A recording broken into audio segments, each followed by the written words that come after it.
Y'all, when I tell y'all there was some hullabaloo afoot in the Facebookian streets, okay. So this black woman made a post, which I think was originally a TikTok, and somebody reposted it to Facebook. But she was like, "Oh, this is how the music in white clubs be, right?"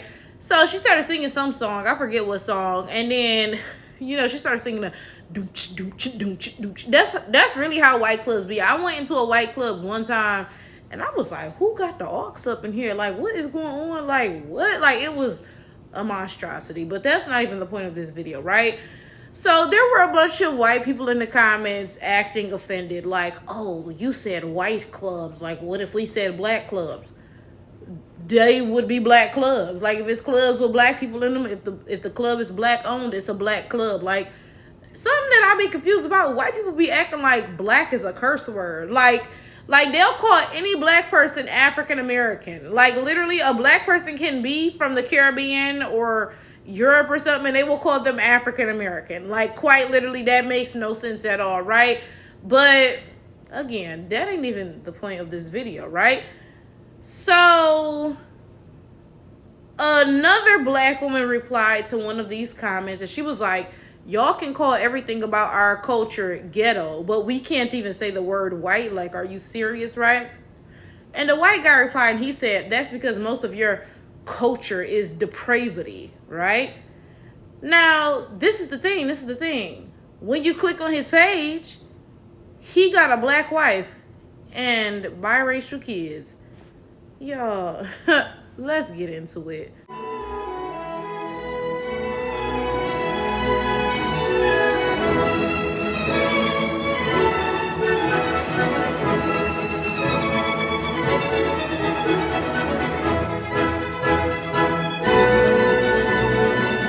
So y'all already know the first thing I did immediately, I rushed to that woman's inbox and I say, hey, I just thought you might want to know that your husband is out here calling black culture depraved, okay? Now y'all know they say snitches get stitches, but not me though, bitch, because go ahead and try me. The fuck? Like, what do you mean? That's between y'all, God, and the devil. That ain't got nothing to do with me. And something I say all the time, white people need to be snitched on more, because if you do anything in front of a white person, if you breathe too hard, they're calling the cops, baby. So you telling me that I'm supposed to be out here not snitching on white people? Oh, please. Like, adios, okay?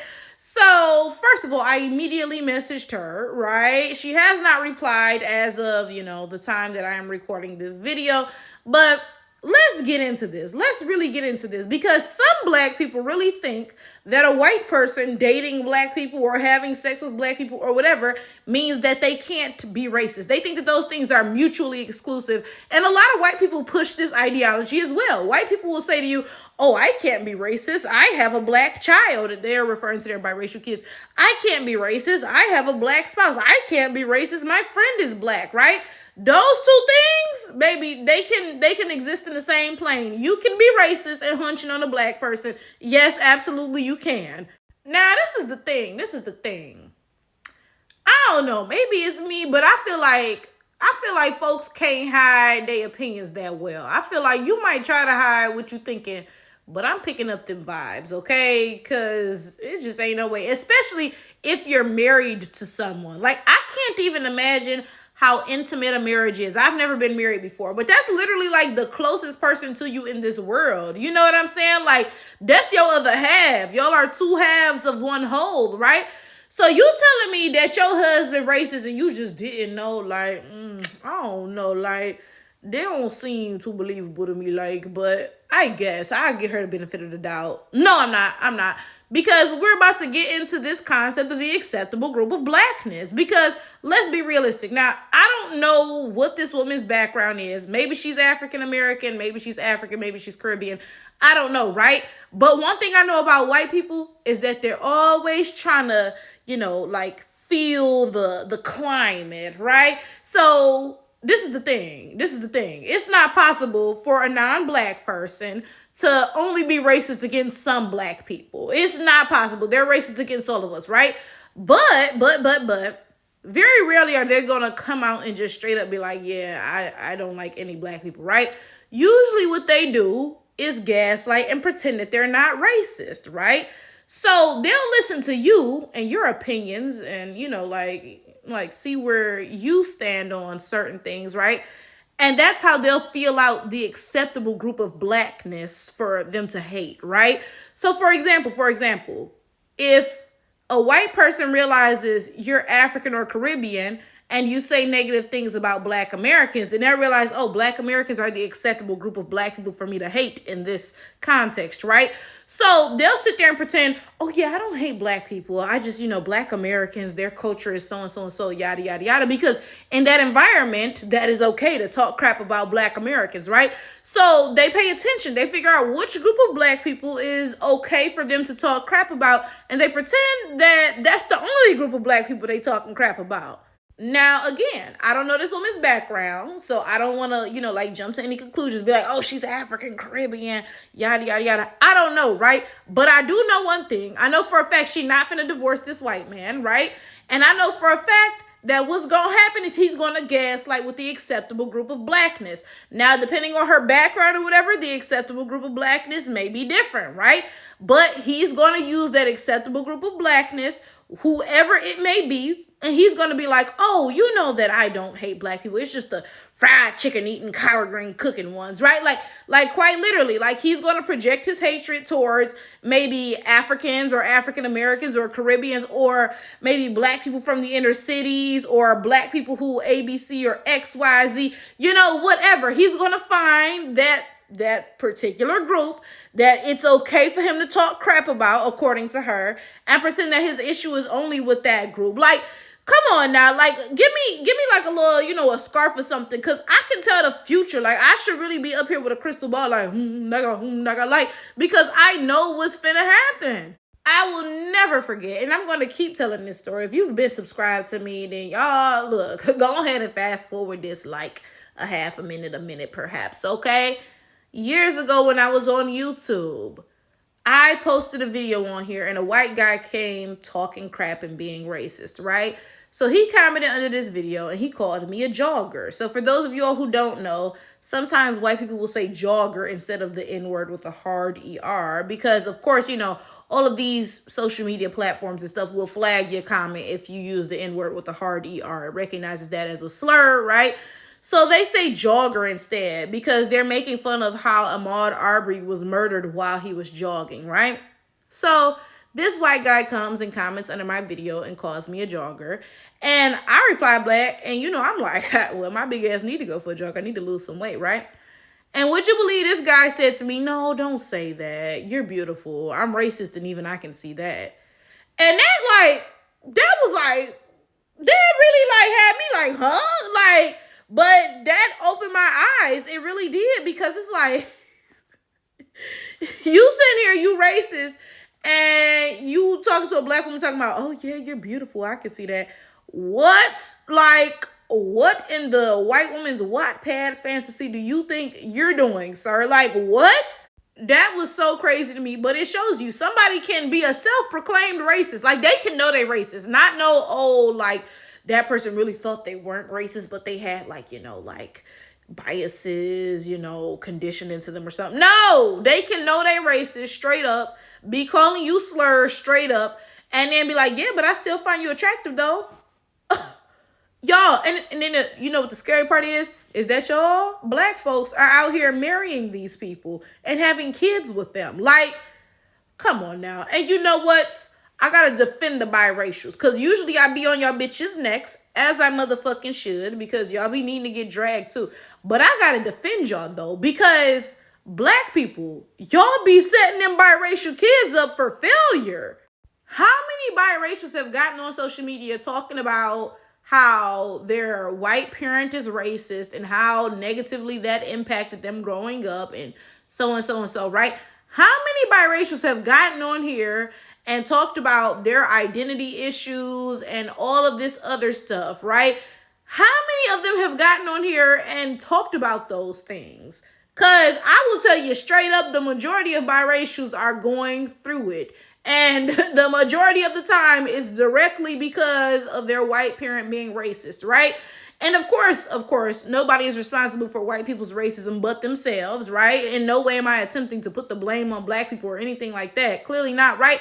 But as a black person who is, dating interracially and potentially going to have biracial kids, you need to do a better job. Now, this, to be fair, this applies to everybody, whether you're dating interracially or not, just, whether you're having kids or not. Y'all need to do a better job picking the parents of y'all kids. Absolutely, right? So this doesn't only apply to interracial dating and biracial children or anything, but that just happens to be what this conversation is about right now. You telling me that you're signing up to have a half black child with a racist person? I feel like that is an injustice to your child. I feel like you're just a trash ass parent for that. Like, be for real. My other thing is this. Okay, let's pretend that your significant other is not racist. Let's pretend that is the case, right? Let's pretend they're not racist, but their family is. I feel like you still don't need to have no kids with that person, because, like, okay, granted, those are just your in-laws. Of course, F them, whatever. They made my relatives. I don't even want to see them motherfuckers, right? Like, I don't want to go over there on the holidays anyway, right? But that's your kids' family. That's half of who they are. Like, you know what? This is my request of y'all. Please, please, please set your kids up for success. Whether it's about this conversation of having biracial children with racist white people or non-black people in general, or just whatever. Please do your best to set your children up for success. Now, don't get me wrong. Shit happens. Like, people will put on masks and, play the part and have you really thinking that they're a good option and maybe they're not. That happens, absolutely. But also, some of y'all just be out here hunching raw and getting caught up, and y'all really need to do better by that, for real. Something I've said on YouTube before is that a lot of times these non-black women who be having kids with black men, they view having a biracial child as like the closest they can get to being black. Like, I kid you not. That's why you notice that when a non-black woman has a biracial child, that's when you see the non-black woman start to wear box braids and be all in the black community's business. And every time you be like, why are you here? Oh, I have a black child. First of all, your child's not black. You can never have a black child because you're not black, right? But then also, like, again, why the hell are you here, right? And I have to be fair and say that the reverse also happens, right? A lot of times these black people who be in marriages and having kids with white people and stuff view that as the closest they can get to being white. Like, I was looking at this woman's page, and let me be fair. I could just be projecting some shit onto her, right? But she got these white ass looking kids, right? And I'm looking at some of them kids. I'm like, is that his kids from a previous relationship? Because them kids don't even look biracial. But she got these, white kids. She posted on her page talking about, oh yeah, oh hell Jesus, so and so and so. And no shade at the black Christians, right?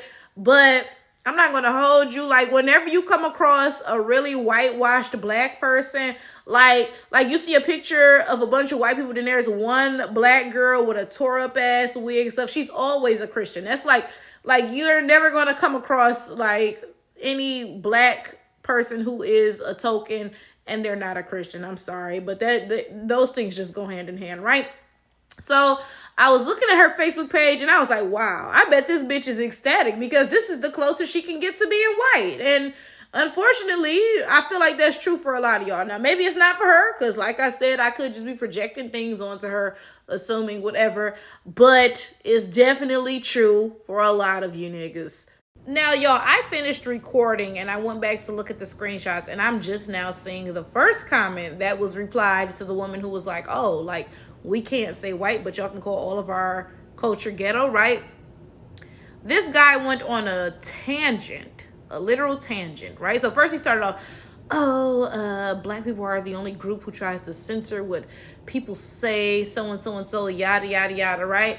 And then he says, yeah, it's like you guys have been manipulated to hate the people who freed you from slavery and not the ones who originally changed you up, so and so and so. And it's crazy to me, like, it's crazy to me how low budget y'all gaslighting be. Like, you thought somebody was gonna fall for that stupid shit? Now, this is my thing, right? Of course, Africa is not a monolith. Absolutely not. Okay, so the Hutus and the Tutsis, they were not necessarily friends, right? Now, of course, that's in Rwanda. That ain't got nothing to do with transatlantic slavery anyway. But my point in saying that is this, right? Those were different tribes. Those were different kingdoms. That's like being shocked that French people did whatever to Germans. Those are different people. Yeah, they both white, but like that's kind of where the similarities end, right? Same thing with Africa. So yeah, some Africans may have sold other Africans into slavery. Absolutely, right? But how did that absolve you of the fact that you enslaved us? Like, what? Every time white people say this, they completely brush over the whole like enslaving us thing. They start with Africans selling Africans into slavery, then jump to white people freed you from slavery, and ignore the like 400 years in between of white people enslaving us. Like, huh? It's the fact that we completely skipped over the hundreds of years of enslavement. Like, honestly, let's leave this gaslighting tactic in 2024. This is very lazy, very much so not impressive. Like, this is whack. This is whack. 0 out of 10. You're telling me, yeah, those bad Africans sold you into slavery, then we good white folk freed you. Wait, so who bought us? Like, wait, what? I missed something. Like, okay, who they sell us to? Because the good white folks ain't come to the end to free us, right? So who they sell us to? Who enslaved us? What happened here? I'm missing something. I'm definitely missing something, right? But again, like I said, this is a very, very low budget gaslighting tactic. We're leaving this in 2024. White people, I'm gonna need better from y'all in 2025. Like when you know better, you do better. And I'm telling you right now that as of right now, you should know that this was some trash.